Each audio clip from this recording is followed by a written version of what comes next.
Welcome along to episode 4 of the DePIN Coffee Hour. I'm your host, Neil, and today on our show I have Lisa from Secret Network, I have Astrid from U2 Network, and Richard from Renergy. Hello, everybody. If you've got your microphones on mute, you may want to switch that off to avoid issues down the road. We'll just go around the house. If you'd like to introduce yourself and tell everybody your backstory, your origin story when it comes to DePIN and crypto, and just a little bit about who you are and what you're working on, that would be great. Lisa, do you want to kick us off, and then Astrid? Sure. And then... Yep. Hi, everyone. I'm Lisa Loud. And no, I'm not that loud, but I try to live up to it. I'm from Silicon Valley Tech. I worked at Apple and PayPal and Oracle, and I actually left big tech in 2017 to join this crazy blockchain world. And the reason I did it is that PayPal was there at the time, wasn't innovating anymore, and I wanted to see financial technology move forward. So since I've been in blockchain, I've led companies like BitMEX, Shapeshift, and now I'm the executive director of Secret Network. The reason that I plunged into this, this DePIN and this hardware encryption journey is that blockchain was great for a couple of years, and then I realized this is never going to catch on unless we can make it usable by industry. And so Secret Network does on-chain encryption, which is a much needed feature.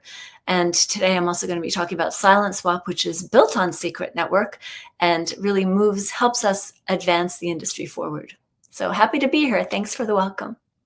Awesome. Thank you for sharing. I think I met the CMO of Secret Network. No, I did meet the CMO of Secret Network in about 2020. I want to say 2022 in Medellin in Colombia. American guy, I want to say Rob, maybe? Is that right?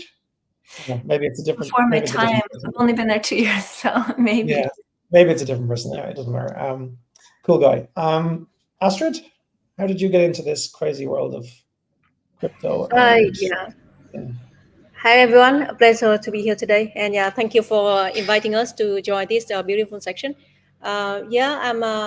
I actually joined the market since early 2018. And I'm not joining by the trading stuff. I just read a book called The Future of Blockchain and also the Internet Money. And then I saw another kind of television channel talk shit about Bitcoin. So I just wanted to jump into the discussion to see who is right and who is wrong. But like actually the crypto side, the television is right, is correct. But like the blockchain side, the book is right. So like it's the mix between technology and cryptography, like financial market. So from that moment, I already joined as a marketing person. But then my network has like broadened.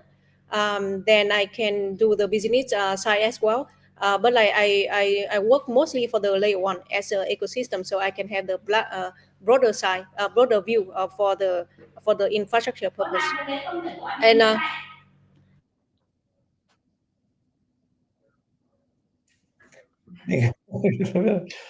sorry, that's my grandma. That's me all the time, especially when I really need them not to. They come in or they start sitting right outside the door of my office. So don't worry. Yeah, my grandma. Okay, where am I? Okay. So for the layer one, but UG network is also another layer one for the DePIN, because like at that time we researched 3 years ago, we didn't even know the word DePIN. What is DePIN about? But the co-founder of Massery is also the father of the terms DePIN, the decentralized physical infrastructure network. And from that moment, we think that in the bear market, nothing has the sustainability. Like the NFT wouldn't have the value anymore with only the gallery. And then we looked for something sustainable and also like stick the identity with the real world. That's why we see that DePIN is the future of the real world asset. And from that time, we build the testnet to the mainnet, and then we launch with a lot of backers from Chain Capital and JDI Ventures and KuCoin Ventures, and also a lot of other ventures in global market. We just did the TGE to go live last December to 5 different centralized exchange, and now we are like pushing hard for the TVL and also the ecosystem growth so that the other D apps can be on top of us. Actually, we just launched our DePIN Client Hub as our SDK so that every DePIN founders can just one click deploy onto our platform. That's also our mission for the mass adoption. Thank you. Amazing. So, Ruchir? Thank you for having me, Neil. Nice to meet you, Lisa, Astrid. I'm Ruchir. I've started saying I've been part-time crypto since 2013. I learned programming at university, or even before. So I've always been attracted to this. Bought my first Bitcoin then. I've really started building in crypto more recently in terms of projects. I've built and sold businesses before, and in the current part of my life, we are financing solar in India and Africa, primarily selling electricity and deploying capital for the clean energy transition because there's not enough in these markets. And as we're building, we've accidentally we've built a $15 million asset book in the last 2 years, but separately, we've accidentally built this device that talks to what we'd call the closed walled gardens of the electricity world, electricity hardware. Of course, for reliability reasons, has historically not built anything around the internet, and they're only just now starting to. So we built this device to talk to things like inverters, meters, all of these things that normally don't have internet connections. And we're now building an electricity protocol on top. So that's what we're building in Renergy. And part of that, the first application we're building is a solar DePIN, where people can buy solar panels and get NRG tokens from it. So that's what we're building. That's amazing. I've heard this. I've heard this conceptually before, this idea of solar and DePIN together. For the uninitiated, I'm just going to double click a little bit here, if that's okay. Like, how does solar work with DePIN in terms of? So I'm some random guy in, I don't know, like sub-Saharan Africa, and I want to, like, there's a lot of sun there, right? So how do I monetize? How do I interact with that? Or is it totally not aimed at me in that scenario? So there are two sides of the platform, if you will. There's the asset side, and the assets normally have a local buyer of electricity. So it's usually a business, but it can be a residential buyer who pays us fiat for that electricity. And we use the fiat to basically buy tokens. And Neil, congratulations on your house. But if you were in an apartment, you would basically be able to buy panels with us, and we would give you the economic value of that electricity for this panel in sub-Saharan Africa, in Kenya, or Rwanda, or India. And we would basically give you both the economic and the environmental attributes of that electricity to you in Ireland. So that's the simplest way to think about it. So I give you money, you buy solar panels to give to some farm, business, whatever in Africa. Right.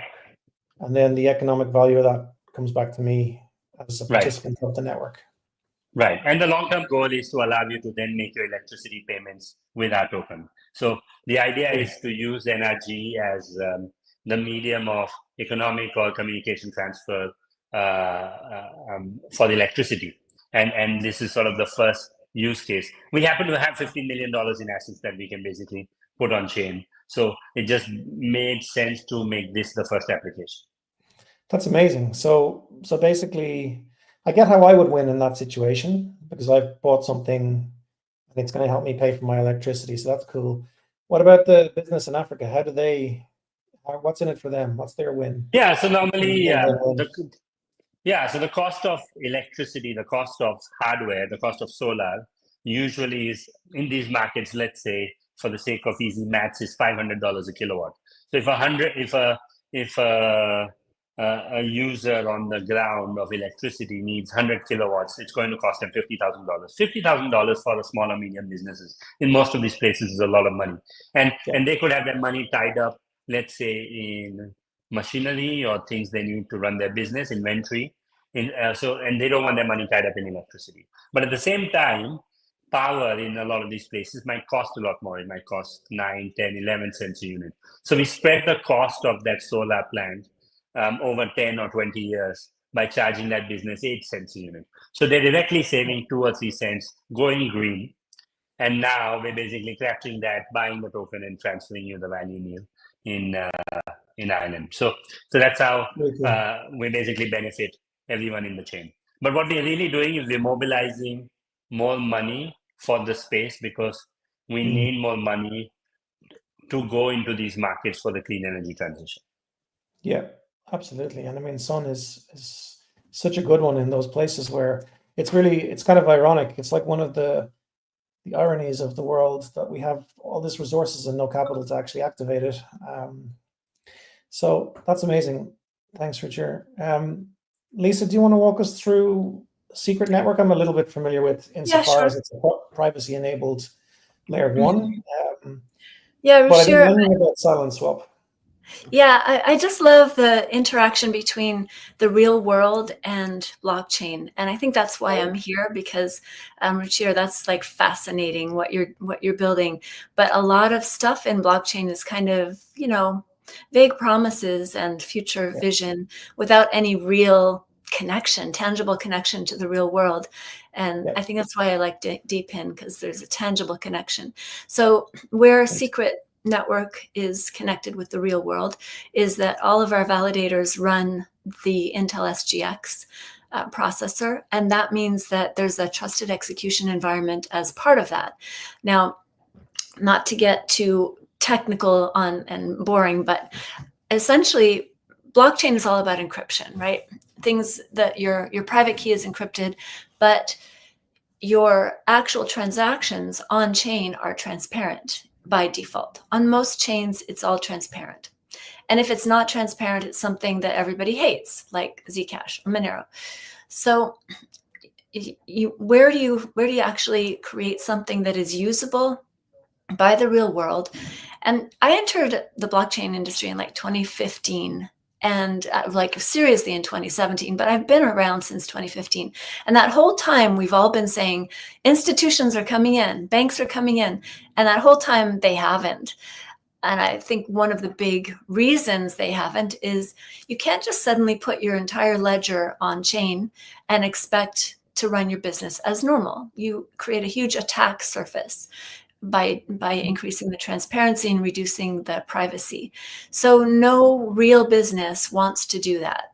So I think a lot of businesses have dabbled in blockchain, built their own private blockchains, but ultimately they hit this wall of, we can't be this transparent. There's no solution here for the real world.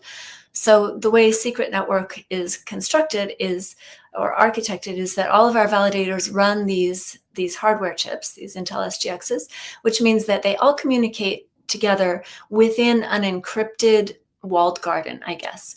So they have a protocol for communicating between themselves, but the data gets encrypted, then it gets put inside the TEE. And once it's inside the TEE, it doesn't need to remain encrypted because it's in a protected environment. And so operations can take place. There are other ways to do on-chain operations that don't involve hardware solutions, but they're extremely costly in compute time, take a lot of math.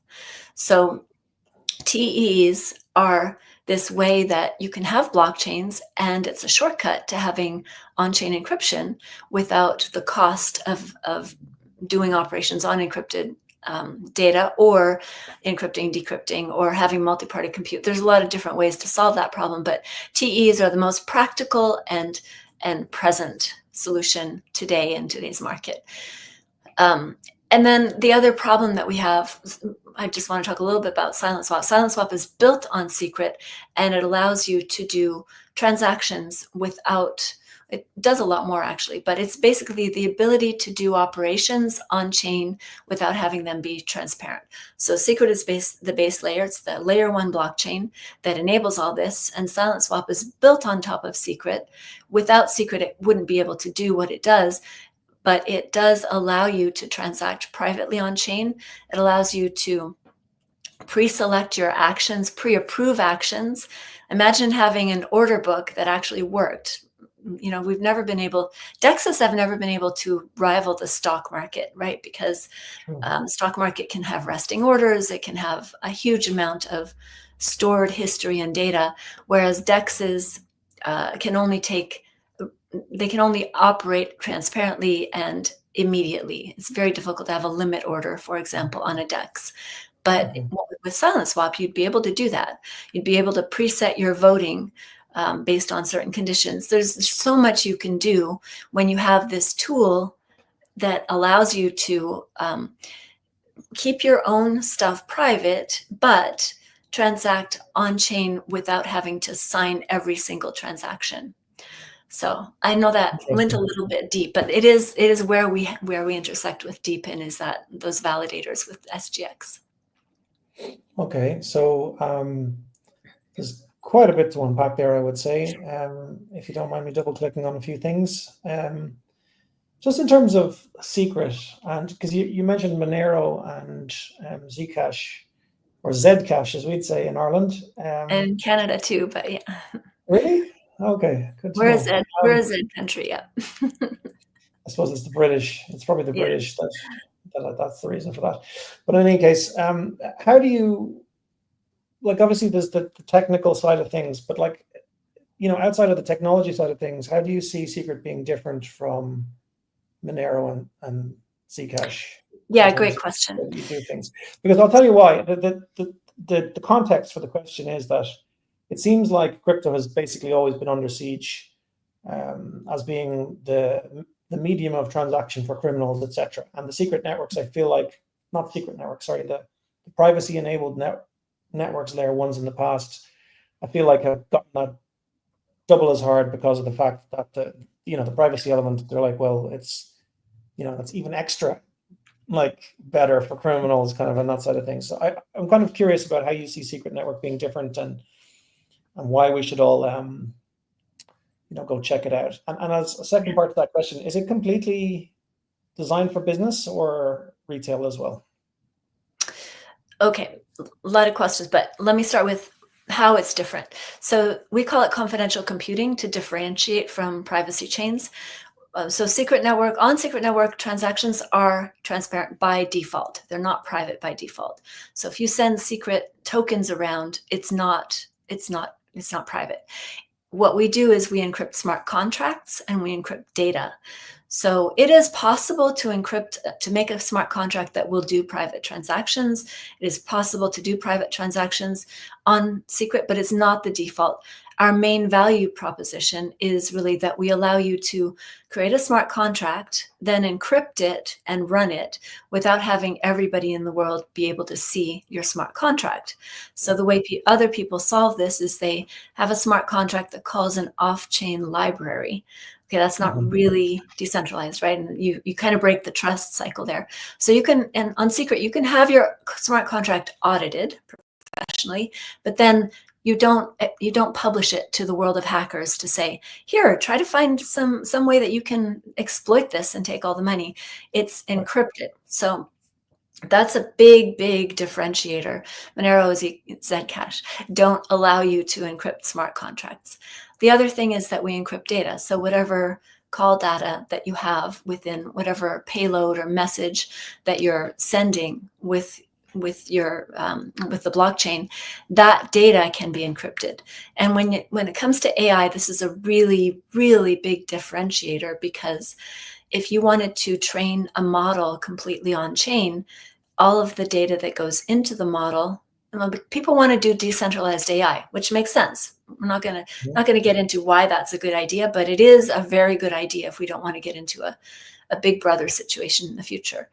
So decentralized AI is great, but then all of your data is in the clear. Everything you use to train it, all your prompts. Let's say you want to train your AI agent to be your therapist. So you're going to tell it all of your traumatic history, everything that ever happened to you. You don't really want that published.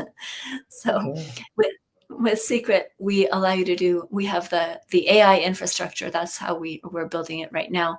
Well, we've built it, but we're integrating into other AI projects now, so that you can train a model, you can have your entire LLM within an encrypted environment, an encrypted walled garden.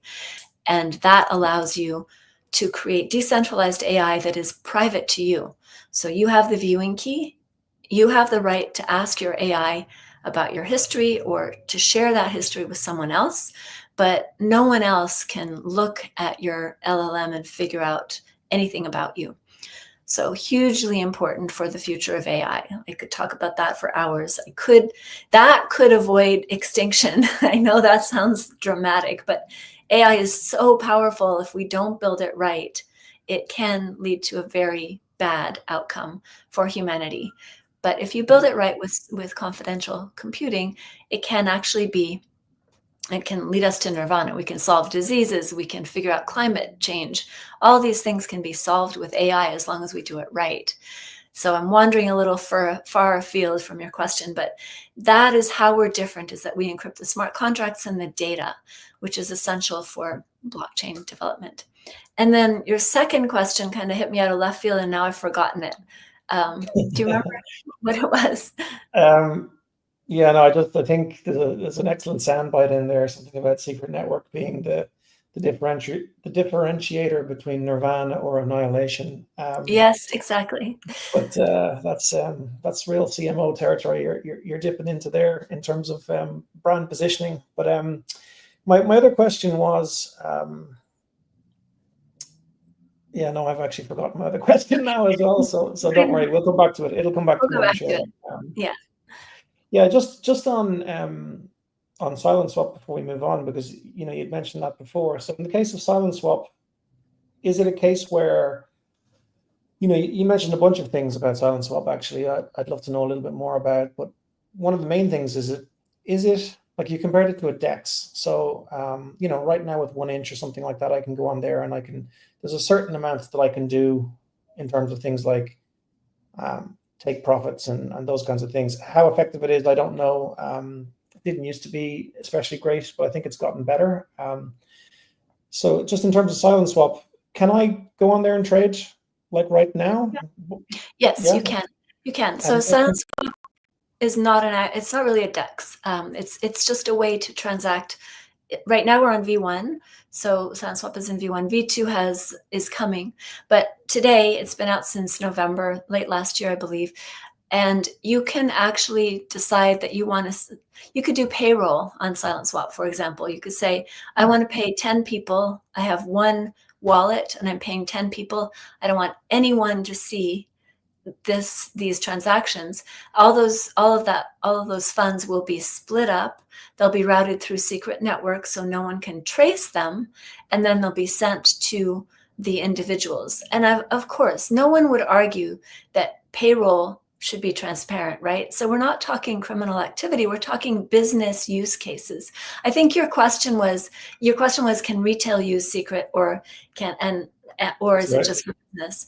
And I would say Bryce Marcellus on LinkedIn for reminding us as well. I don't know if you just remembered, but he also put it in the thing. That's why I was smiling, because I was like, thanks, Bryce. Anyway, yeah. Yeah, so Secret is essentially a layer 1, right? And so can individuals use layer 1s? Not directly, right? You have to build something. So to me, Silent Swap is that application. And we have other applications like Shade that is actually a DEX. Shade is, you can do exactly what you're talking about on Shade, and you can do it all privately. So it allows you to do trading strategies, algorithms, without having anybody snoop on and copy trade from you or front run you. So that's a huge advantage. Silent Swap is more like taking all the functionality that exists, all the potential that exists in Secret, and making it available for retail users, available for integrators and partners and banks and insurance companies and anyone who needs to transact on chain in a business use case that doesn't need to be public. That's cool. Yeah, that's really cool. I guess that really clears up for me where that line was between business and retail when you're talking about silent swap, because the payroll example makes a huge amount of sense. You don't want to, the level of forensic, analysis that happens on blockchain, where someone can actually literally see all the transactions going and be able to backward engineer, like, certain people are staff, and probably based on the amounts, this is how much somebody is getting paid and somebody else is getting paid, Well, etc. So, on the plus side, mostly the people who snoop on those are really bad hackers. So not everyone can see it, just the people who are going to steal your funds. just the bad actors, yeah. Yeah. All right. Well, thank you, Lisa. That's amazing. I'm definitely super interested in checking out Silent Swap after that. And yeah, having a look again at Secret, because it's been a while. Astrid, in terms of U2U network, you mentioned Layer 1 and a number of other things when you did your introduction. Do you want to tell us a little bit more about what you guys are up to right now, and I suppose who it's for and what the benefits are, etc.? Yeah, I can present our video for our phones right here. Actually, we are producing the video phone. It's one of our first genre of the phone for the DePIN sector. Right now, no, last year we already sold out limited of first 500 phones, and then later on we will distribute to other regions as well, not just locally in Vietnam and Korea, maybe just maybe all over the world in Brazil, or we already have someone interested to be the partner, and India and other part of the world. Yeah, it's similar to the Tone phone and Solana phone, which in which user can have a lot of airdrop to be equivalent with the value of the phone for our ecosystem. And also, I just shed some light on the progress about our listing in the last question. But like the hardware development is one of our biggest biggest milestones right now, and with together with the SDK, which we onboard other DePIN app on our ecosystem. And another good deal, we just finished our DePIN Alliance program. We already kickstarted the DePIN Alliance last year, in June last year, with 300 members. And for now, we want to onboard other members in the console board, from 3 members to 10 console members. Any project in the DePIN sector, feel free to join our DePIN Alliance. We are committed to build the network where we do it non-profit. So all the profit we have from the membership and also the organizations will be committed and dedicated for the overall growth of the DePIN Alliance. Yeah. What's the DePIN Alliance's goal or mission or whatever? The mission is create the environment so that other can co-create, co-build, and co-develop. It means that we have the 3 values for any kind of actors joining our ecosystem, our alliance. The first value is the networking and business purpose. The second value is for the marketing purpose. And the third one, I don't think the other alliance can have this, the research and technological advancement, because like we are the infrastructure, so we really endorse it. So 3 values for that. And each chapter we will allocate chapter leaders, like for example the AI chapter leader and like storage chapter leader. And we are summoning, we are recruiting the president, the vice president, the secretary to join our ecosystem, to join our alliance, and yeah, together like based on the region, so that we can have the regional partner as well. Yeah, that's also one of the biggest thing that we just finished last month. And now we are onboarding. We already have 3 console member, U2U Network, Chain Capital, and JDI to be in the console board. And we are finishing our operation team. Okay, cool. So how does just to use AI as an example, how does co-creation work, or like what sort of AI stuff is happening on U2U in the like in terms of the alliance and everything that you've just talked about? Are you doing much Okay. with AI yet, or are you looking for more people to join, or what way? There are two things. Actually, in our subnet technology, there is a subnet called generative AI, but like it's a plan for the end of this year onwards. For right now, we already finished the subnet DPN, which is decentralized private network, where we built our flagship D app, decentralized VPN on top of this, which brought us like 90,000 members, like in the very short term. Oh, Yeah. User, not member, a user.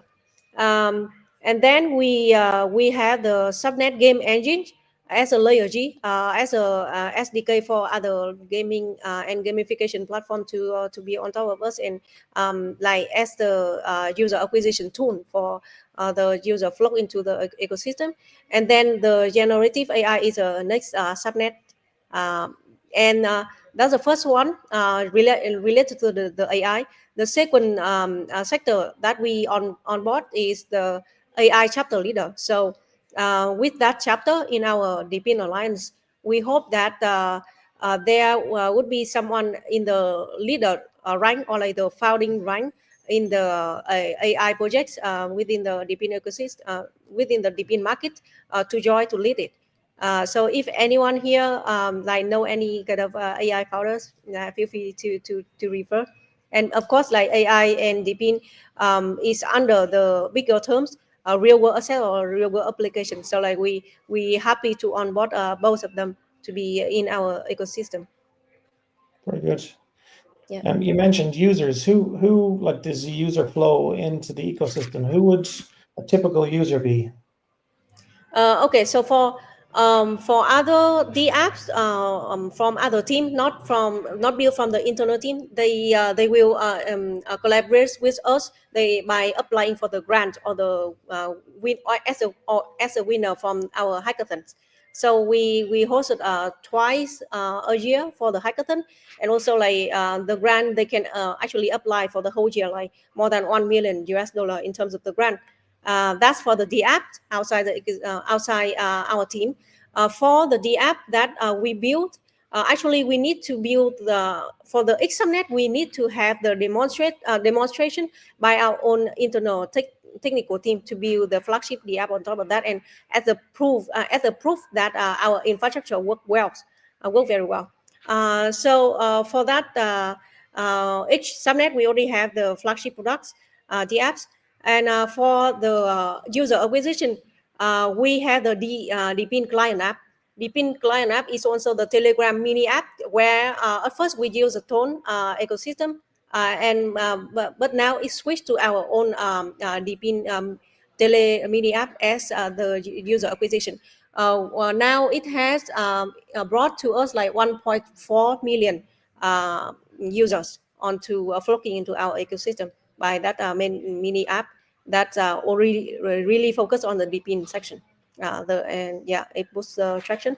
So that's the user B2B B2C. For the user B2B, we have the DePIN client hub. As I told you, it's a SDK, so that they can like one stop deploy their product, and we can support from the technical standards to the community base and to user base at the outlet ready for them. Yeah, that's how the user flow works. Yeah, so you're talking about developers and builders, it sounds like. Yeah. Right. Cool. Well, that's good. Awesome. Thank you, Astrid.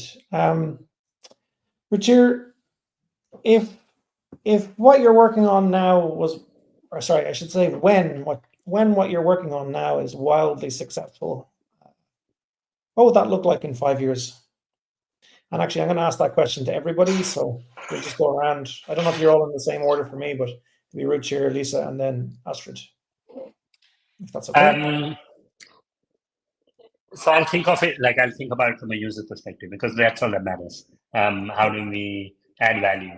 And my best case scenario is Neil has all of these electrical equipment in his house, and he has some form of an interface to interact with all of it.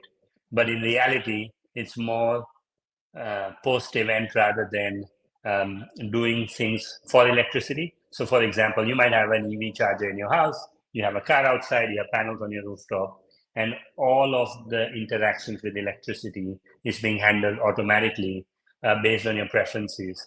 Things such as, do you want your battery to interact with the grid, to charge if the supply is really high, or to discharge when the demand is very high so that you can make money from it. Do you want a temperature through your thermostat set at a certain level, etc., etc., etc. You set a certain set of preferences, and then we basically take care of everything attached to you, to your electricity needs. And that's sort of the ideal case. Basically, you have these agents who do all the work. You have a protocol where all the action happens and the economics interact, as in the money transfer, the value transfer. But really, it's built so well that you don't even think about the crypto problem. You're only just making sure that everything to do with your electricity is taken care of. That's sort of my best case scenario in the next 5 years. And if we're operating at that level, electricity is just a medium of it's just making sure that electricity is taken care of, but it's really your personal comforts. We've hopefully made you lazier in the whole process. That's what we're going for. Just what the world needs: more laziness. More free time to do better things. Jokes aside, convenience has proven itself to be a driver of growth, let's say. So yes, same question to you, Lisa. Do you want me to ask it again, or? No, I got it. Just what will the world look like in 5 years, especially? So what you're working on look like when it's wildly successful in like 5 years? So but I'm broadening the question, because I think the way I think of it is I'm building the tech that will be essential to make the next 5 years go well. So I'm going to go back to my dire prediction. It is a big mission. That's the thing. That's what gets me out of bed in the morning. I don't think people quite realize today how much they're at risk with their data. So it's going to be a lot more narrative than technical. But here's the story I have to tell. You go back to when we got Google. We got the search engine, and we're like, whoa, this is so cool. We can search for free. Why? Who gave us this for free? There's no cost here. Turns out there was a cost. We just didn't know how to measure that cost. So we were giving away our data. We were creating the most powerful company in the world by donating our data to this company, our search patterns, our buying patterns, our interests. And essentially, you have to think of it the other way too, because Google was able to create it has a lot of control now, even now, because if you search for, I just use this stupid example, is mint poisonous for my dog?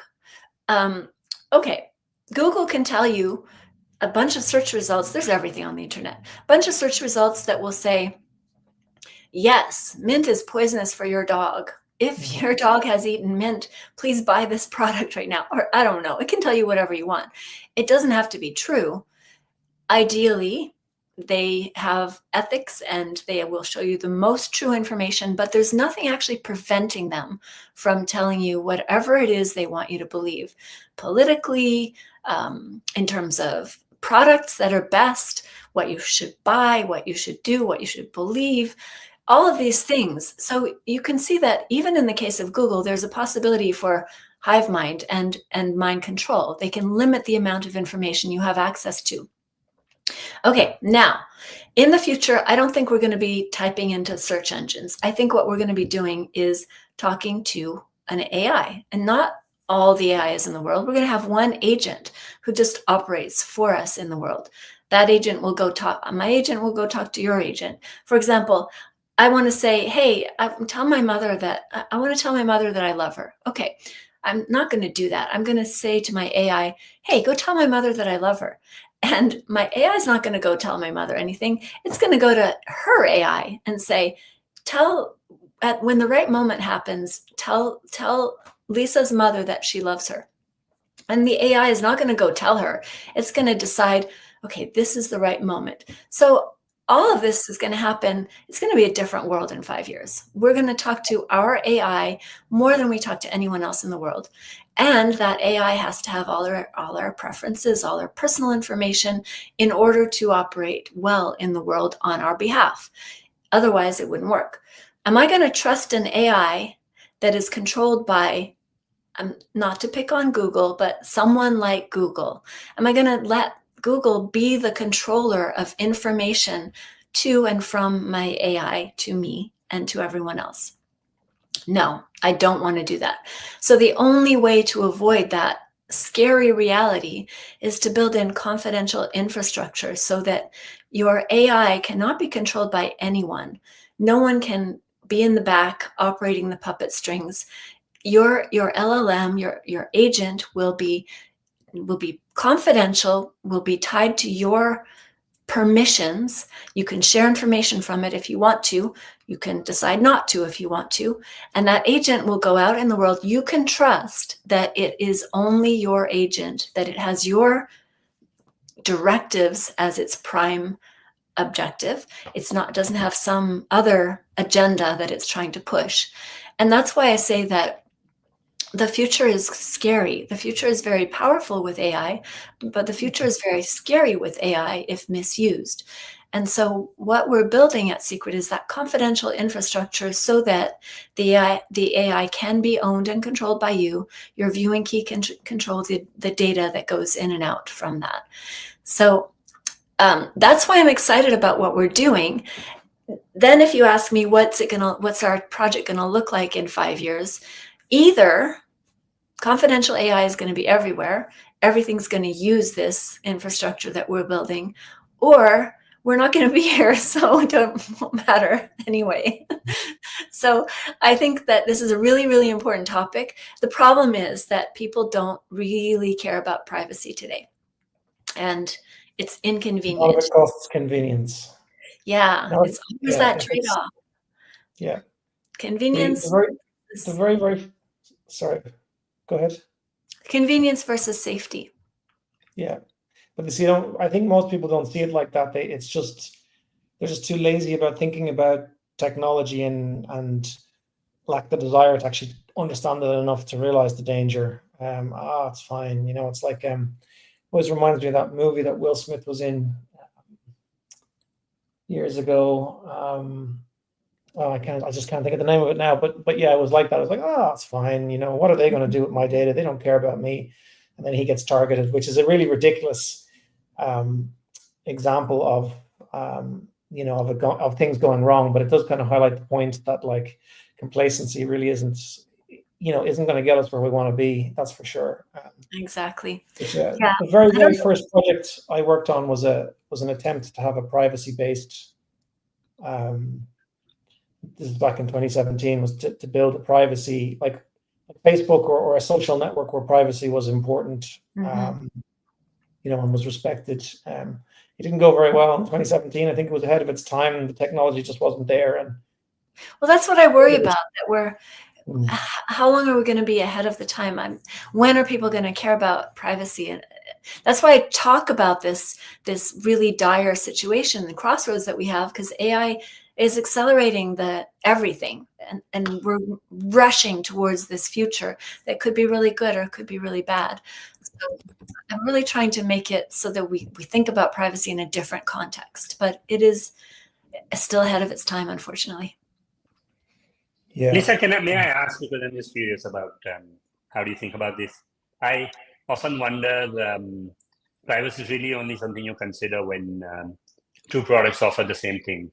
How do you think about sort of crypto projects being equivalent to a Binance or Coinbase or even Like whatever crypto application do you use? Are there like superior privacy enabled applications available as replacements? Like where do you believe the switch happens in favor of privacy? On my worst days, I think that the only way that we're going to really get to where we need to go with blockchain adoption is for someone that people trust already, like to go move away from decentralization. I know people are going to hate me for saying this, and it's not that I think this is a good idea. I just think this might be reality.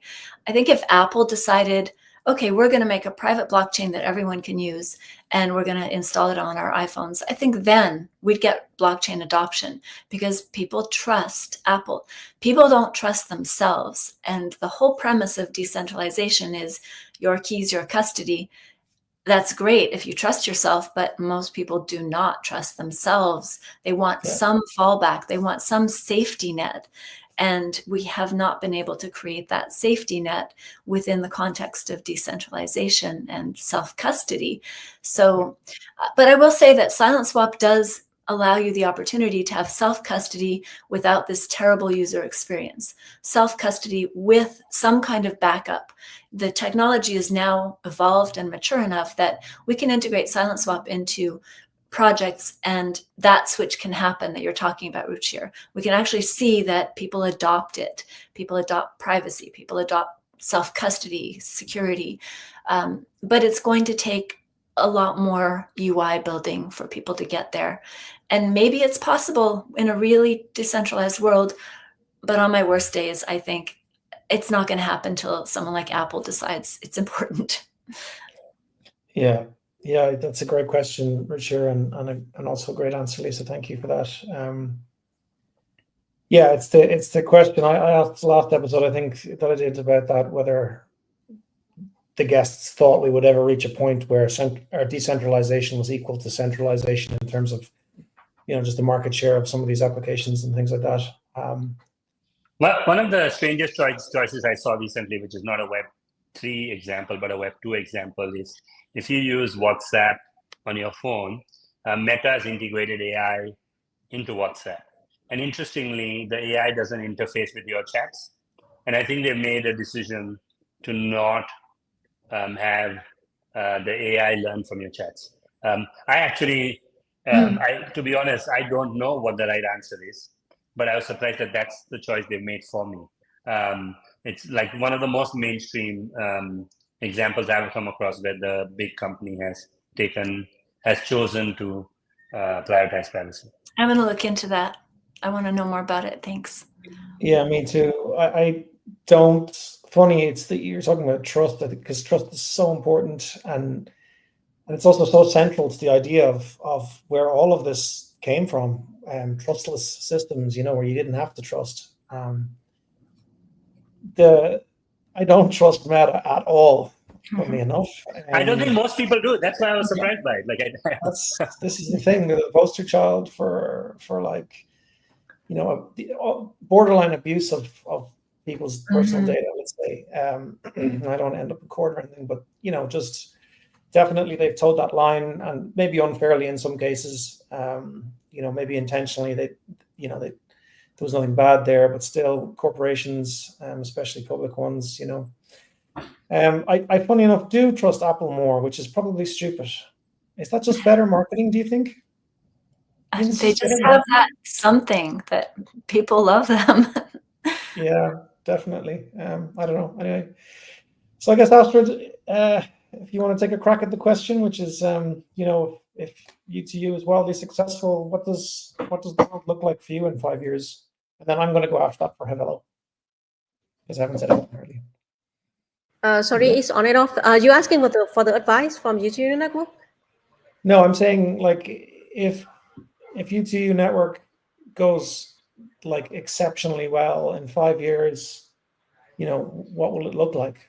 What does the world look like in terms of how U2U fits into it? Of course, really, really well. Yeah. we want to get the adoption by not just the software but also the hardware. So like best of both worlds. That's why we said we already have the first step for the both section that we aim at. For the phone, not just the phone, we will develop into the IoT system as well. Like because like we also had the long roadmap of the subnet IoT, subnet big data, subnet game, domain name system, generative AI, and micropayment, like everything in the roadmap of 5 years. And of course, we want to dominate the market share a little bit, maybe 1% of that for the trillion dollar market for the DePIN. We will be already successful with the revenue that we forecasted. And then for our infrastructure ourselves, even though we already done the mainnet, but like because it's the subnet technology, so it's very independent, and everyone can develop their own separate subnet to adhere to our URC 20 standard, and it's EVM compatible, so like it's easier for the integration. So these are three things that we really want to achieve in the 5-year plan. All right, awesome, thank you. So if anybody has any questions, if you're listening, Bryce has been quite vocal.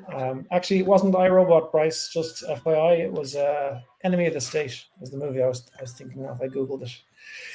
So Google now know that I liked Enemy of the State or watched it or have an interest in it or something. So who knows what's going to happen. I think Amazon are actually, just to go back a step, are even less, worry me more, let's say, from a trust perspective than, yeah, because like, I mean, I have an Alexa, and my kid, like when my wife was cutting her nails, she cut her skin and she started crying, and then all of a sudden I started seeing ads for like no cut child nail cutting stuff when I was on just browsing the web, when I was on Amazon. It started showing me products you might like and stuff like that. So that's really, really terrifying. Yes. Anyways, if anybody They're has any just being questions, helpful. They're just helping you. Oh yeah, it's super helpful. Yeah, it's also absolutely terrifying. If anybody has any questions for any of the guests, shoot them into the chat. If there's any good ones, we'll ask them. Just in terms of Havelo, we're an aggregator of all of the DePIN networks. That's our goal anyway. So in 5 years' time, what amazing success would look like is that we have, millions of users. That essentially Havelo has become a verb in the same way that Google became a verb for searching for something on the internet.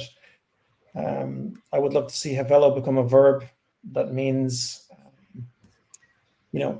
somebody has converted their PC so that they have the application on there and it's running the node, so that when they're not using the PC, it's mining DePIN. It's providing resources to all of the DePIN networks, whichever ones are the most profitable for that particular PC based on where it is in the world, the spec of the machine, the components inside, etc., etc.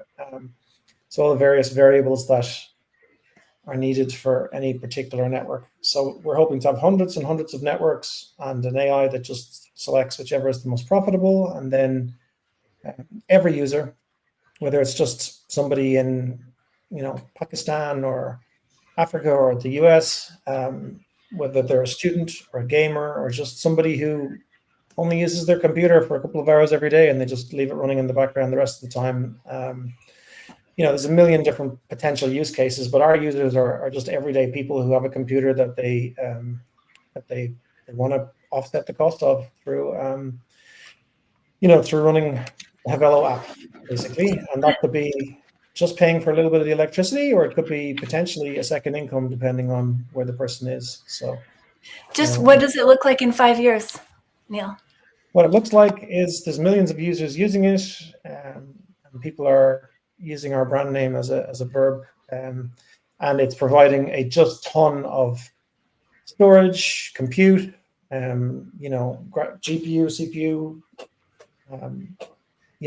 whatever resources the computer has to offer, basically. So yeah, that's it. So our goal is basically to onboard millions of users to Web3 by providing a Web2 interface, and that's kind of what it will hopefully look like. Yeah, that's my spiel out of the way. Do you guys have any questions for each other before we wrap up? No, I just want to connect with you guys. So this was really fun conversation. 3 very different perspectives, right? But Yeah. I really, That's why I love this. really enjoyed it. That's why, one of the reasons I love doing this every week and having amazing chats with really interesting people in the space, working at what for me is one of the most exciting spaces in crypto. I think something you said earlier on, Elisa, about I've been in the space since I bought Bitcoin in 2013, but I really got into it full time kind of in 2017. And it's just, you eventually get to a point where it's like, it's just, you get a bit exhausted with the sort of, the magic internet money side of it, I suppose, and the pantomime that is product launches and all that kind of stuff. So it's really interesting to see something where there's real world assets and DePIN. You're talking about things that have a more of a stable value, I suppose, in the world than all these Tangible. tokens. Yeah. So in any case, it's exciting for sure, and we have a special chat that we've started for networking amongst all of our guests. So all of our guests will go in there, Nice. and we'll all be able to work and hopefully to use the term that Astrid used earlier on about co-creation. Hopefully we'll be able to all help each other and bring DePIN to the masses and just increase adoption and get more sunlight on everything that everybody's working on, because I just feel like, so far at least, everybody we've had on the show has been just absolutely amazing, pretty cool people. So amazing. Any final words? Do you want to go around? If anybody has any final words, Lisa, Astrid? I have a podcast called Spilling the Tea, and we're going to be launching pretty soon. So it's kind of also in the hardware arena, just talking about, everything about trusted execution environments. So we'll have you guys on. Okay. Yeah, sure. We actually hosted High Velo in our side event in Singapore last year, and I haven't got the chance to meet Rank or Doc.io yet, but hopefully we can bump into each other in the global conference this year. Yeah, I think sure. that we'll be at Paris Blockchain Week next week. Me too. Awesome. Yeah, and Silent Web. You guys will be in Ethereum CC and. Also the bunch of other token tour for now. We'd love to meet there.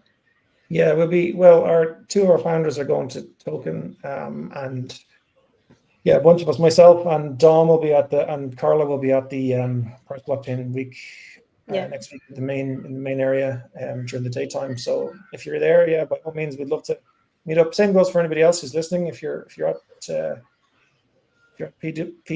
PBW next week. Richard, any last words? Thank you for having me. This is fun. I really have fun. And you can find us on Venergy.io. Awesome. Yeah, I'm definitely going to check that out, because I'm really, really keen on solar. I think, it's just partly I just hate paying bills, basically. And there's so much sunlight, even in Ireland. Currently, I can just avoid not paying for electricity, because believe it or not, even with all the clouds we have here and the crappy weather and the rain, there's still enough sunlight here, apparently, that I can pay for, between 40 and 60% of my electricity. So, with a few solar panels on the roof. So, we can make it happen. I'll send you an early. I will send you an early invite. That sounds great. Perfect. Awesome. Nice to meet everyone. Thank you so much for having me. Yeah. Thanks, everyone. Thank you.